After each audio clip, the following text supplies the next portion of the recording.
मेरी सास के 5 पुत्र थे, 2 देवर 2 जेठ सुनियो। मेरे विक्रम में बावड़िया लिखा था, मेरे विक्रम में बावड़िया लिखा था। Hello everyone, come again, welcome to the world of story. फिर से मैं आप लोगों के सामने एक और नया रियल सुपरनैचुरल एक्सपीरियंस लेकर। हमारे भारत देश में अगर हम जस्ट पिछली जनरेशन में चले जाएं तो एक इंसान सबसे ज्यादा अगर किसी चीज से डरता था या डरता है, वो है उसके माँ बाप। ये भूत वूत तो सब बाद में आते हैं। सबसे पहले इंसान को डर लगता था अपने पिताजी से। जी हाँ, मेरे तो कुछ ऐसे दोस्त भी रहे हुए हैं जिनके पिताजी अगर गुस्से में आ जाए तो खड़े खड़े पेंट में सूसू कर दिया करते थे। और आई होप आपके भी ऐसे दोस्त या तो होंगे या फिर रहे होंगे। अगर आपके वैसे दोस्त हैं तो कमेंट सेक्शन में जरूर बताएं। और हमारी आज की जो कहानी है वो भी एक ऐसे इंसान की है जो अपने माँ बाप से बहुत डरता था। उसके मन में क्या है, वो क्या करना चाहता है, ये सब बताने में वो बहुत घबराता था। हमारी आज की कहानी गोरखपुर यूपी से है और ये इंसिडेंट हमसे शेयर किया है सविता जी ने। और यहाँ पे जो भी कुछ हुआ वो उनके परिवार में हुआ, उनकी बेटे और बहू के बीच में हुआ। और आज के इस इंसिडेंट से, इस कहानी से आपको ये जानने को मिलेगा कि कई बार इंसान अपनी बात मनवाने के लिए किस हद तक पहुंच सकता है, जबकि वो जो काम करवाना चाहता था वो सिंपल बातचीत होकर भी हो सकता था। लेकिन एक सीधी सी चीज को घुमा घुमा कर इतना टेढ़ा बना दिया जाता है कि उसके कॉन्सिक्वेंसेस बहुत ज्यादा खराब हो जाते हैं। आइए बढ़ते हैं ऐसी एक कहानी के अंदर। आई होप ऐसी कहानी आपने आज से पहले नहीं सुनी होगी।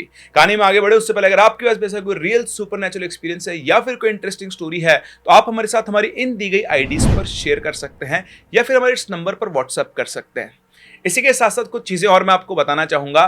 मैंने एक बुक लिखी है, आप यहाँ पर उस बुक का फोटो देख सकते हैं। और ये बुक बेस्ड है यक्षिणी के ऊपर। बहुत ही इंटरेस्टिंग स्टोरी हम लोगों ने यहाँ पर क्रिएट की है। आप लोगों को इसको पढ़ के मजा आ जाएगा। बुक कहाँ से लेनी है, कैसे लेनी है, सारी डिटेल्स डिस्क्रिप्शन के अंदर दी हुई है। आप अमेजॉन से, फ्लिपकार्ट से इन बुक्स को ऑर्डर कर सकते हैं। और I can guarantee you one of the best book आपको ये लगेगी in terms of horror fiction. तो मिस ना करें, अभी के अभी अपनी कॉपी को बुक करें। और इसी के साथ साथ हम लोग स्पॉटिफाई पर भी प्रेजेंट है। आप हमारे स्पॉटिफाई पे भी हमारे पॉडकास्ट को सुन सकते हैं। लिंक डिस्क्रिप्शन के अंदर दिया गया है। और हमारे शो का नाम है Prince Singh the horror show. चलिए, प्रमोशन बहुत हो गया, अब चलते आगे। लाइक सब्सक्राइब के लिए बाद में पूछूंगा मैं आप लोगों से। तो यह कहानी की शुरुआत होती है जब सविता जी के बेटे रवि की शादी हुई एक सीधी सादी लड़की अंजलि से। अंजलि सुंदर सुशील लड़की, आते उसने पूरे घर परिवार की जिम्मेदारी उठा ली थी और घर का सारा काम करना, अपने सास ससुर का ध्यान रखना। आपको बता दूं, रवि सविता जी का इकलौता बेटा था। तो बड़े धूमधाम से उसकी शादी की गई थी। शादी हुई, सब बढ़िया रहा, सारे फैमिली फंक्शंस हुए और उसके बाद इनकी रोजमर्रा की लाइफ चलने लगी। आप जानते हैं जब शादी होती है उसके बाद रिश्तेदारों का, मिलने वालों का आना जाना लगा रहता है। तो इस तरह से 1 महीना इनकी शादी को गुजर चुका था और अब घर पे मेहमानों का या फिर नोन्स का आना भी अब कम हो गया था। शादी होने के बाद इनकी जो ननद थी, उसका नाम था रूबी, मतलब जो रवि की कजिन सिस्टर थी, उसने इनके माँ बाप को आइडिया कि भाई देखो, भैया की शादी हो गई, सब लोग मिलजुल भी चुके हैं, अब दुल्हा दुल्हन को घूमने जाने दो। और उन लोगों ने इनका हनीमून प्लान किया और इनका एक ट्रिप बुक करवाया शिमला का। 1 वीक का इनका ट्रिप था। जिस दिन ये ट्रिप के लिए बाहर निकल रहे थे तो जैसे मतलब टैक्सी आ जाती है, सामान वामान रख रहे थे, तभी इनके सामने के घर में रहने वाली एक औरत जिनसे मिला जुला करती थी वो आती है और अंजलि का हाथ पकड़ती है। और वो अंजलि का हाथ एकदम से ऐसे पकड़ते हैं कि उसके हाथ की जो चूड़ी होती है वो टूट जाती है। अब आप जानते हैं चूड़ी का टूटना अपशकुन माना जाता है। तो जो रवि की मदर थी उनको बहुत गुस्सा आया, वो कुछ बोलने वाली थी, तभी रवि ने उनको रोक दिया। सभी लोग यहाँ पे पढ़े लिखे थे, रवि इन चीज़ों में ज़्यादा नहीं मानता था। तो सविता जी कुछ ना कुछ बोलती, लेकिन रवि के रोकने पे वो रुक गई। और उसके बाद अपनी माँ को आंखों में समझाकर गाड़ी में बैठकर ये लोग निकल गए। अब जो इनका ट्रिप 7 दिन का था, वो ट्रिप ये 4 दिन के अंदर ही खत्म करके वापस आ गए। ऐसे अचानक से जब ये दोनों वापस आ गए तो घर वालों को लगा कि यार ये क्या चक्कर है। उन्होंने रवि से पूछा, बेटा क्या बात हुई? तो रवि ने ऐसे ही बात टाल दी। लेकिन सविता जी ने ऑब्जर्व किया कि अंजलि के अंदर थोड़े बहुत चेंजेस उनको दिख रहे थे। उसका चेहरा भी थोड़ा अजीब सा हो गया था, जैसे वो बीमार हो गई हो। उन्होंने पूछा भी रवि से कि बेटा क्या बीमार हो गई थी क्या? तो बोलता है हाँ हाँ, ऐसे इसकी तबीयत खराब हो गई, इसलिए हम लोग वापस आ गए हैं। खैर रवि ने अपनी मदर को कुछ भी नहीं बताया और उनके माँ बाप भी थोड़ा ठीक है, अब क्या कर सकते हैं, उन्हें लगा कि हो सकता है इनकी कोई बातचीत हो गई हो, कोई झगड़ा वगड़ा हो गया हो, इसकी वजह से अपने ट्रिप एंड करके आ गए हो। खैर उन लोगों ने भी ज़्यादा पूछताछ नहीं की। अभी सब लोग खाना वाना खा पी कर रात को सो रहे थे कि तभी घर के अंदर अंजलि के चिल्लाने की आवाज़ गूंजती है। उसके चिल्लाने की जो आवाज़ थी वो बिल्कुल डिफरेंट थी, उसकी आवाज़ में एक अलग ही भयानकपन सा था। और सविता जी और उनके हस्बैंड दोनों उठ जाते हैं उस आवाज़ को सुनकर। सविता जी उनके रूम की तरफ जाने लगती है तो उनके हस्बैंड उनको रोक देते हैं और बोलते हैं कि इन मियाँ बीवी के आपस का मामला है, हो सकता है इनके बीच में लड़ाई हो रही हो, अभी अपना बोलना ठीक नहीं है, तुम सुबह रवि या फिर अंजलि से बात कर लेना। करीबन 15 मिनट तक अंजलि ऐसे ही चिल्ला रही थी जैसे कोई उसे पीट रहा हो, कोई उसे मार रहा हो। दोनों हस्बैंड वाइफ को लग रहा था कि शायद रवि अपनी पत्नी के ऊपर हाथ उठा रहा है। गुस्सा उन्होंने बहुत आ रहा था, लेकिन उन्होंने अपने आप को रोके रखा। सुबह करीबन 10 बजे उठकर ये दोनों बाहर आए। जब ये बाहर आए तो उन्होंने देखा कि अंजलि जो थी उसकी हालत बड़ी अजीब सी हो रखी थी। मतलब होता ना एक बीमार आदमी, उसकी आंखों के नीचे डार्क सर्कल्स हो गए थे, सूजी सूजी आंखें हो रही थी, जैसे पूरी रात वो सोई हुई नहीं हो। उसे ऐसा देखकर सविता जी अंजलि के पास जाती और उससे पूछती कि बेटा क्या हुआ, तुम रात को तुम्हारे कमरे में से चिल्लाने की आवाज आ रही थी तुम्हारी। तो अंजलि ऐसे रिएक्ट करती है जैसे कुछ हुआ ही ना हो। उनको कुछ समझ में नहीं आता है। वो रवि से जाकर पूछती है तो रवि उनकी बात को टालकर ऑफिस जल्दी जाना है ये बोलकर वहां से निकल जाता है। उस दिन घर में एक अजीब सी शांति थी।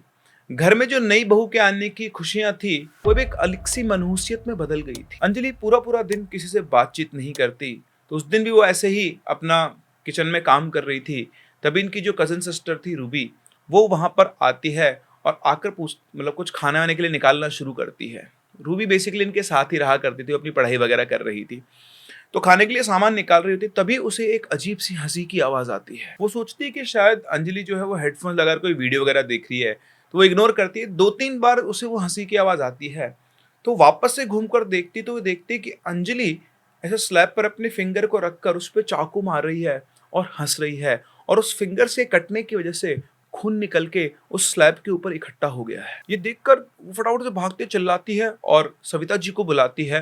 ये दोनों उसको पकड़कर हॉल में सोफे पे लेके जाते हैं, वहां बैठकर उसकी पट्टी वगैरह करते हैं। पूरे टाइम अंजलि बिल्कुल शांत बैठी हुई थी। सविता जी उससे बार बार पूछ रही थी, लेकिन वो कोई भी जवाब नहीं दे रही थी। अब जैसे ही रूबी उनकी पट्टी कर रही थी, उसकी बहू की मतलब अंजलि की, तो एकदम से उसको धक्का देती है और उसकी उंगली जो खून आ रहा था उसको से चूसने लगती है और चूसकर उन दोनों को अलग सा ही एक्सप्रेशन देती है। सविता जी को ऐसा लग रहा था कि अंजलि पागलों की तरह बिहेव करी, शायद ये मेंटली डिस्टर्ब हो गई है, और वो बहुत परेशान हो गई। उन्हें लगा कि कहीं इस लड़की में कोई प्रॉब्लम तो नहीं है, कहीं ये पागल वागल तो नहीं है। शुरू शुरू में तो ये ठीक रही और अब इसने अपने रंग दिखाना शुरू कर दिए हैं। शायद इसीलिए रवि भी ट्रिप से जल्दी ही आ गया, शायद उसे भी पता लग गया हो कि लड़की मेंटली डिस्टर्ब है। उनके दिमाग में बहुत सारे सवाल घूम रहे थे। उन्होंने फटाफट से रवि को फोन किया, सारी बात बताई और उससे कहा कि तू जल्दी से जल्दी घर पे आ। रवि ऑफिस से वापस आता है। उसके वापस आने के बाद सविता जी उसको सारी बात बताती है, उससे पूछती है जोर डालकर इस बार कि बता, तुम लोग जब ट्रिप पे गए थे तो क्या हुआ। तो उसने बताया कि जैसा ये यहाँ पर कर रही है वैसा ही वहां पर भी करती थी। एकदम से उठकर चिल्लाने लग जाती थी, पूरे टाइम रात को चिल्लाती थी, चुप करो तो मानती नहीं थी। होटल वाले जो लोग थे, बाकी लोग, उन्होंने कंप्लेन कर दी। दिन में भी ऐसा नहीं था कि शांत बैठती हो, कभी एकदम से हंसने लग जाती है अजीब सी आवाज में, कभी रोने लग जाती। इस वजह से वो ट्रिप कैंसिल करके मैं चुपचाप यहाँ पर आ गया। तो सविता जी बोलती, तूने बात पहले मुझे क्यों नहीं बताई। तो उसने कहा कि मुझे लगा आप लोग मेरी बात का विश्वास तो करोगे नहीं, अपने आप ही जब होगा तो खुद देख लोगे। सविता जी ने रवि से कहा, एक काम कर, इसको कुछ टाइम के लिए ना इसके मायके छोड़ के आ जा। रवि भी उसकी हरकतों से थोड़ा परेशान हो चुका था, उसे समझ में नहीं आ रहा था क्या करना है। तो उसने यही किया, वो अंजलि को उसकी मायके छोड़ के आ गया और करीबन 20-25 दिन अपने मायके रही अंजलि। तब तक इन घर में बिल्कुल शांति रही। उसके बाद एक दिन अंजलि खुद से ही वापस घर पे आ गई। उसने सविता जी से और सबसे माफ़ी मांगी और कहा कि मैं आगे से इस चीज़ का ध्यान रखूंगी कि ऐसा कुछ भी ना हो, मैं अकेले नहीं रह सकती हूँ। वहाँ पर भी सब लोग मुझे टोकते हैं कि तू ससुराल से इतनी जल्दी क्यों आ गई है, कुछ दिन तो मैंने गुजार लिए, लेकिन मैं वापस आना चाहती हूँ। सविता जी को भी उसके ऊपर दया आ गई। उन्होंने कहा कि चल ठीक है, तू वापस आ जा, रह ले, पर अच्छे से रहना बेटा, ये सब तुझे क्या होता है, कुछ प्रॉब्लम है तो हमें बता। तो बोलती नहीं मुझे कोई प्रॉब्लम नहीं है। फिर वो आई, करीबन 4-5 दिन अंजलि बिल्कुल ठीक रही, लेकिन 4-5 दिन के बाद उसका वापस से वही नाटक शुरू हो गया। उस दिन रात को सभी लोग सो रहे थे और फिर से घर के अंदर अंजलि के रोने की आवाज़ गूंजी, और इस बार अंजलि घर के अंदर भागती दौड़ती हर कमरे का जो दरवाज़ा था उसे पीट रही थी बार बार, और उसकी आवाज़ सुनकर सारे के सारे लोग घर के अंदर जमा हो गए और वहां अंजलि बीच आंगन में बैठी हुई थी, उसकी साड़ी कपड़े कहाँ जा रहे थे उसे कोई होश नहीं है, और बस वो कभी रो रही थी, कभी जोर जोर से हंस रही थी, कभी रो रही थी, कभी जोर जोर से हंस रही थी, और करीबन आधे पौन घंटे तक उसका यही चलता रहा। और सारे घर वाले खड़े होकर एक दूसरे को और उसको देख रहे थे कि आखिर इसको प्रॉब्लम क्या है। जैसे तैसे उन्होंने रात काटी, और सुबह होते ही सविता जी रवि को बुलाती और बोलती कि बेटा, मुझे ऐसा लगता है कि इस लड़की के ऊपर कोई ऊपर का साया है, कुछ ना कुछ प्रॉब्लम तो इसको, या तो ये पागल है, मेंटली डिस्टर्ब है, या फिर इसके ऊपर कोई ऊपरी साया है। तो रवि ने कहा कि मेंटली तो मुझे माँ ये नहीं लगती, क्योंकि चीज़ों का बहुत सही ये काम करती है, जवाब देती है, पता नहीं अभी इसको क्या लगा है। आप सही कह रही हो, एक काम करता हूँ, मैं किसी पंडित या तांत्रिक को बुला कर लाता हूँ। तो उसकी माँ कहती है कि हाँ बेटा, जितना जल्दी हो सकता तो आज जा और किसी अच्छे तांत्रिक को लेकर आ। थोड़ी देर बाद रवि आता और अपनी माँ को, इनके एक जानकार पंडित जी थे जिनकी उनकी माँ भी जानती थी, उनके घर में पूजा वगैरह अच्छे से किया करते थे और वो सब तंत्र विद्या का भी उनको ज्ञान था, उनके पास लेकर जाता है। वो सारी बात उनको बताते हैं। तो वो पहले तो उनके घर पे आने से मना कर दे कि मैं तुम्हारे घर तो नहीं आऊँगा, तुम एक काम करो, अपने घर में एक मुट्ठी चावल अपनी बहू को छुआ कर या उसके हाथ से लेकर मुझे यहाँ पे ला कर दे दो, फिर मैं देखता हूँ कि क्या प्रॉब्लम है। सविता जी ऐसे ही करती है, वो घर पर आती है और अंजलि से बोलती है कि बेटा मुझे एक मुट्ठी चावल ला कर दे दे। अंजलि उनके कहे अनुसार उनको चावल ला के दे देती है। उन चावल को लेकर वो उन बाबा के पास पहुंचती है और उन्हें देती है। वो चावल हाथ में लेते बाबा यूं फेंक देते हैं और बोलते हैं, तुम्हारी बहू के ऊपर किसी ने मारण क्रिया की है। ये बात सुनकर वो चौंक जाती है कि मारण क्रिया। पहले तो उन्हें लगा कि शायद उसके मायके की तरफ से किसी ने कुछ किया हो, तो उन्होंने बोला कि क्या इसके मायके की तरफ से किया है। उन्होंने बोला नहीं, ये तुम्हारे घर से ही हुआ है और किसी बहुत करीबी इंसान ने इसके ऊपर मारण क्रिया करवाई है। सविता जी और रवि ये सुनकर दोनों के दोनों परेशान हो जाते हैं कि ऐसा कौन हो सकता है, अगर कोई हमारे घर में है तो वो हम पर कुछ करवाएगा। इस बेचारी को आए हुए तो अभी 1 ही महीना हुआ है। सविता जी जहां पहले अंजलि से नाराज थी, अब एक सॉफ्ट कॉर्नर उनके ऊपर डेवलप हो गया था कि उनके परिवार की किसी रंजिश या किसी मतभेद की वजह से अंजलि को ये सब सहना पड़ रहा है। वो ये सब बातचीत कर ही रहते कि तभी उनके पास रूबी का फोन आता है और वो बोलते कि आप लोग जल्दी से घर पर आओ, अंजलि बहुत तेज तेज चिल्ला रही है, बहुत तेज तेज रो रही है।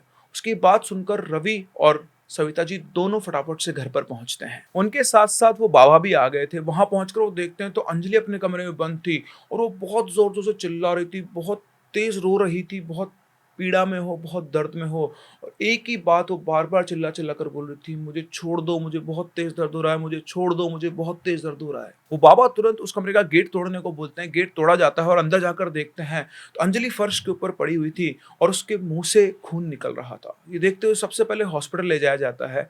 हॉस्पिटल में जाके पता लगता है कि शायद गिरने की वजह से उसके यहाँ पे होंठ वगैरह पे चोट आ गई थी, जिसकी वजह से थोड़ी बहुत ब्लीडिंग हुई थी। इसके बाद उसे हॉस्पिटल से वापस लाया जाता है। वहां पर वो बाबा अब भी बैठे थे और सभी परिवार वाले बैठकर बातचीत करके सोच रहे थे। तो उन बाबा ने कहा कि जब तक ये पता नहीं चल जाता कि किसने ये क्रिया की है, इस क्रिया का तोड़ नहीं हो सकता।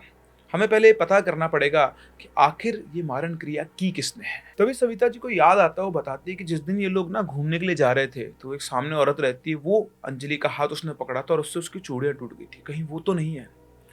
तो बाबा कहते कि ऐसे हम सीधा किसी पर शक नहीं कर सकते, एक काम करते हैं, मैं अपने गुरुजी से मिलकर आता हूँ, वो कुछ ना कुछ उपाय बताएंगे। अगले दिन वो जो बाबा थे वो वापस आते हैं। एक अंडा उनके हाथ में था और उस अंडे को लेकर वो सबसे पहले अंजलि के कमरे में जाते हैं। अंजलि बिस्तर पर लेटी हुई थी, उसको नींद की दवाइयाँ दी हुई थी ताकि वो वापस से उस तरह से बिहेव ना करे। उसके चारों तरफ उस अंडे को घुमाते हैं। उसके बाद पूरे घर के अंदर घूमते हैं और घर से निकलते टाइम वो उस अंडे को घर के बाहर रख जाते हैं, मतलब देहली जो होती है ना उसके साइड में। और सविता जी से कहकर जाते हैं कि आप लोग अपने घर में अपने आसपास ध्यान रखना, अगर आपके घर में आपके आसपास किसी को भी खून की उल्टियां हो तो समझ जाना कि मारण क्रिया उसी ने की है। ये सब बोलकर वो बाबा वहां से चले जाते हैं। अब सबके सब लोग इंतजार करते हैं कि आखिर खून की उल्टियां होगी किसको। पहले तो उन्हें लग रहा था कि ऐसा कैसे हो सकता है, लेकिन उनको बहुत ज़्यादा देर इंतज़ार नहीं करना पड़ा। शाम होते होते इनके सामने एक लड़की रहती थी रीमा, जिसे खून की उल्टियाँ शुरू हुई और उन्हें ये बात ऐसे पता लगी कि उसकी माँ दौड़ती हुई रवि के पास आई और आकर बोली कि बेटा रीमा को खून की उल्टी और इसको जल्दी से हॉस्पिटल लेकर चलो। ये सब उनके लिए अनएक्सपेक्टेड था, क्योंकि रीमा रवि की बचपन की फ्रेंड थी और वो इनके घर में बेटी की तरह ही आया जाया करती थी। उन्हें लीस्ट एक्सपेक्टेड था कि रीमा ये सब करवा सकती है। रवि उनके साथ रीमा को डॉक्टर के लेके जाता है, चेकअप वगैरह करवा के वो वापस ले आता है। तो ऐसा कोई घबराने वाली बात नहीं थी। उसको छोड़कर वो सविता जी के पास आता है और उनको बताता है कि किस तरह से उस लड़की को खून की उल्टी हुई है। और इतना सुनकर ये दोनों के दोनों बाबा के पास पहुंचते हैं। उनको जाकर बताते हैं कि उनके सामने रहने वाली लड़की रीमा को खून की उल्टियां हुई है और जैसा आपने कहा था उसी ने ये मारण क्रिया करवाई है। तो बाबा कहते हैं कि अब जब ये पता लग गया है कि मारण क्रिया किसने की है तो हमें इसकी काट करनी होगी। आपको एक छोटा सा काम करना होगा, कैसे भी करके उस लड़की के एक जोड़ी कपड़े आप मुझे ला के दे दीजिए, फिर उसके बाद मैं इस मारण क्रिया की काट कर दूंगा और आपकी बहू हमेशा हमेशा के लिए इस चीज से आजाद हो जाएगी। सविता जी को ये काम टफ लगा लेकिन क्या करती, करना तो पड़ेगा ही। तो घर पहुंचकर वो रीमा के हालचाल पूछने उसके घर पर गई। ऑल्दो उनका मन बिल्कुल नहीं था क्योंकि उन्हें उसकी सच्चाई पता थी, लेकिन फिर भी वो नाटक कर रही थी। वहां बैठकर उन्होंने उस रीमा से, उसकी मदर से बातचीत की। वहां पहुंचने के बाद जो रीमा की मदर थी वो उनके लिए पानी वगैरह लेने जाती है उठकर। तभी जो रीमा थी वो सविता जी से बोलती है, आंटी आपको याद है आपने कहा था कि आप रवि की शादी मुझसे करवाओगे, लेकिन आपने रवि की शादी अंजलि से करवा दी और शायद ये सब इसीलिए हो रहा है कि आप रवि का अंजलि से तलाक करवा दो और मुझसे उसकी शादी करवा दो। उसकी बात सुनकर सविता जी शॉक्ड रह गई और अब उन्हें कंफर्म हो गया था कि इस चक्कर में ही इसने अंजलि के ऊपर मारण क्रिया की है। वो वहां से उठती है और जाते टाइम वो जब घर से गुजरे तो देखती है कि एक तार पर जो कपड़े सूख रहे थे उसमें रीमा के कपड़े भी सूख रहे थे। वो चुपचाप आंख बचाकर वहां से 2 कपड़े खींचती है और उस घर से निकल जाती है। अब उस रात वो बाबा सविता जी के घर पर आते हैं। घर पर आने के बाद उन्हें वो कपड़े देती है। अंजलि अंदर रूम में सोई हुई थी, करीबन रात को वही 12 साढ़े 12 बजे के आसपास का टाइम था। वो बाबा अंदर जाते हैं, अंजलि के ऊपर से उन कपड़ों को ऐसे घुमाते हैं। वो बाबा जब आए थे तो अपने साथ एक बकरी को लेकर आए थे छोटी। आने के बाद वो आंगन में बैठते हैं, पूजा वगैरह करते हैं और वो कपड़े जो थे उस बकरी को पहना देते हैं। उसको पहनाने के बाद उसे तिलक वगैरह लगाते हैं, उसके ऊपर कुछ सिंदूर वगैरह सब फेंकते हैं और अपनी पूजा शुरू करते हैं। सविता जी की आंखों के सामने सामने थोड़ी देर में वो बकरी छटपटाने लगती है और छटपटाते छटपटाते उसकी मौत हो जाती है। उसके मरने के बाद वो बाबा रवि से कहते हैं कि इसको ले जाओ और कहीं सुनसान इलाके में ले जाकर इसको दफन कर दो। रवि वैसा ही करता है। करीबन 1-1.5 घंटे के बाद रवि वापस आता है। उसके आने तक सारा पूजा वगैरह का सामान समेट लिया गया था और सब लोग उसी का इंतजार कर रहे थे। तब वो बाबा बताते हैं अंजलि के ऊपर जो मारण क्रिया की गई थी उसका असर होना शुरू हो गया था और वो सीधा अंजलि के शरीर से इस क्रिया को नहीं हटा सकते थे, उसमें उसकी जान भी जा सकती थी।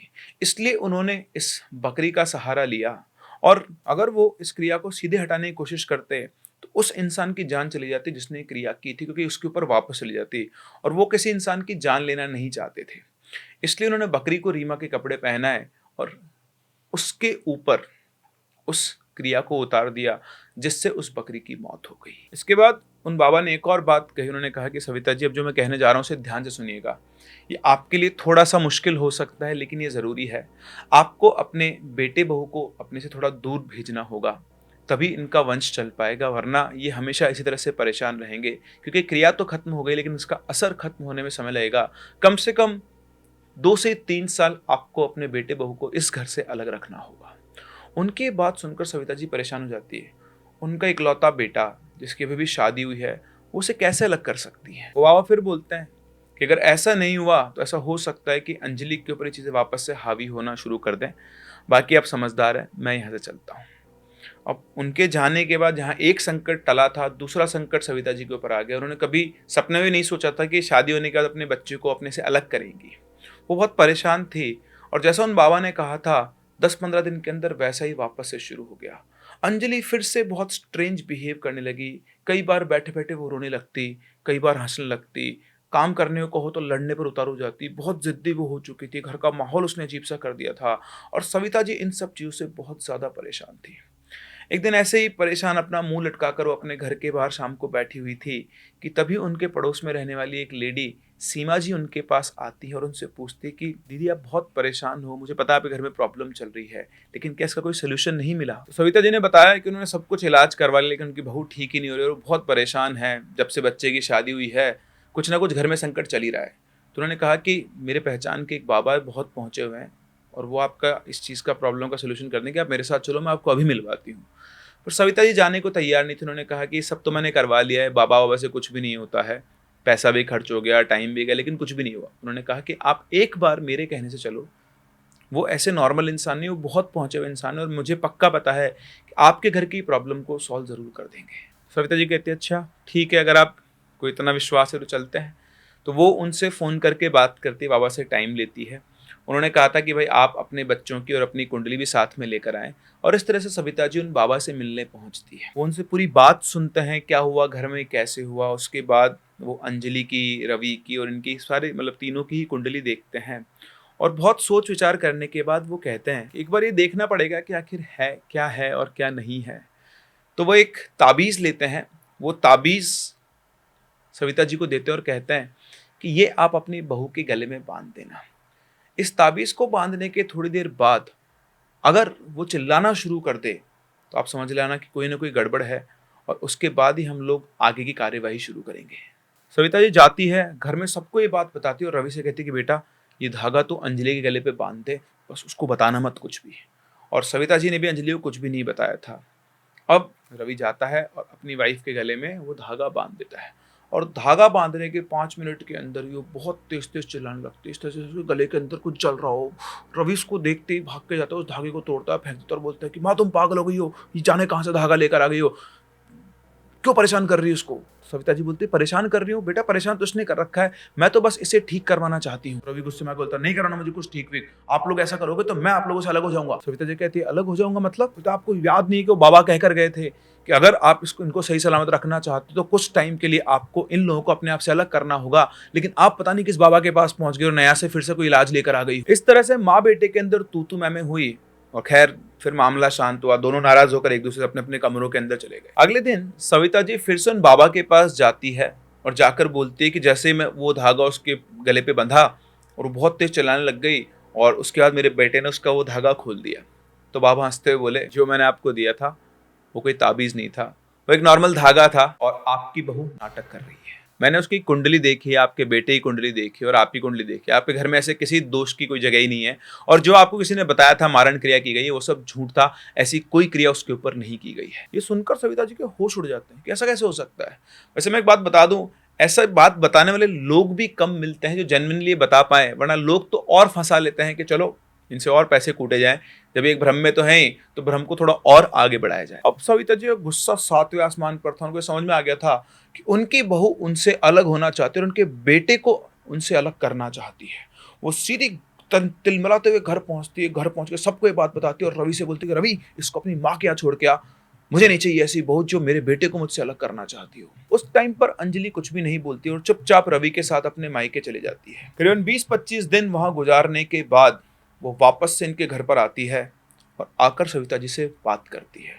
सविता जी उसको देखते ही गुस्से में हो जाती है, पर वो आते उनके पैर पकड़ लेती है और उनसे माफ़ी मांगते बोलती है कि माँ जी ये जो भी कुछ था ये सब कुछ नाटक था, और ये नाटक मैं आपके बेटे रवि के कहने पर कर रही थी। पहले तो उनको उसकी बात पे विश्वास ही नहीं होता कि मेरा बेटा ऐसा नाटक कैसे कर सकता है, लेकिन फिर अंजलि सारी पोल पट्टी खोलना शुरू करती है। उसने बताया कि रवि चाहता था कि वो आप लोगों से अलग हो, क्योंकि इस घर के अंदर बंदिशें बहुत है, वो अपनी लाइफ को फ्रीडम से जीना चाहता था। आप हर छोटी छोटी चीज़ में उसके इंटरफेयर करते हो, और बिल्कुल उसकी माँ बिल्कुल वैसे जैसे बचपन से उसे पाला था, हर छोटी छोटी चीज़ का ध्यान रखना, लेकिन बच्चे बड़े होने के बाद इतना इंटरफेरेंस सहन नहीं करते हैं, और शादी होने के बाद तो और भी ज़्यादा। और कई लोगों को शादी होने के बाद अपनी एक अलग फ्रीडम चाहिए होती है, उन्हें अलग रहना होता है, अपने हिसाब से जीना होता है, लेकिन वहाँ एक माँ का प्यार था, वहाँ एक बच्चे की फ्रीडम थी। तो रवि ने सब कुछ प्लान किया था, उसी ने अंजलि से कहा था कि कुछ दिनों में हम लोग यहाँ से अलग हो जाएंगे और अपने हिसाब से जिएंगे, इसीलिए तुमको मेरा साथ देना होगा। उसने कन्विंस किया समाओ अंजलि को, और फिर इन्होंने शिमला ट्रिप से वो नाटक शुरू किया। वो जो तांत्रिक था पहला, वो उसको रवि ने सेट किया। रीमा रवि की बचपन से बहुत अच्छी दोस्त थी, उसने उससे हेल्प मांगी, वो भी उसके इस प्लान में उसके साथ इंडल्ज हुई, और इस तरह से अंजलि ने हर एक बात उसकी माँ को समझाई। शुरू शुरू में तो सविता जी को भी लगा कि अंजलि ही झूठ बोल रही है, बट फिर अंजलि ने बताया कि आपने वो जो ताबीज़ ला के दिया था उसके बारे में मुझे कुछ भी नहीं पता था। मुझे रवि ने आके बताया था कि इस ताबीज़ को पहन के तुम चिल्ला देना, क्योंकि माँ किसी तांत्रिक से इस ताबीज़ को लेकर आई है, इससे उनको कंफर्म हो जाएगा कि तुम्हारे अंदर कुछ ना कुछ प्रॉब्लम है, और फिर वो शायद हम लोगों को अलग रहने के लिए बोल देगी, जैसा पिछली बार तांत्रिक ने कहा था। और इस प्लान के हिसाब से उसने ये काम किया था, लेकिन सारा पासा उल्टा पड़ गया जब आप जिन तांत्रिक के पास गई थी उन्होंने आपको सच्चाई बता दी। इस तरह से सविता जी का दिमाग बिल्कुल खराब हो गया, बिल्कुल भरोसा उठ गया उनका अपने बच्चे के ऊपर से कि उनके बेटे को अगर उनसे अलग रहना था तो वो खुद आके उनसे बोल सकता था। ये सब नाटक करने की क्या ज़रूरत थी? तो अंजलि ने बताया कि वो आपसे बहुत डरते हैं। उन्हें ऐसा पता है, उन्हें ऐसा लगता है कि आप कभी भी इस बात के लिए राज़ी नहीं होंगे कि वो या हम दोनों आपसे अलग रह सकें। मैं आपसे अलग रहना नहीं चाहती हूँ, वो ही आपसे अलग रहना चाहते हैं। मैं इस घर में बहुत खुश हूँ, सब लोग मुझे प्यार करते हैं। शुरू का 1 महीना जो मेरा गुज़रा वो बहुत अच्छा था और मुझे इस चीज़ से कोई दिक्कत नहीं है।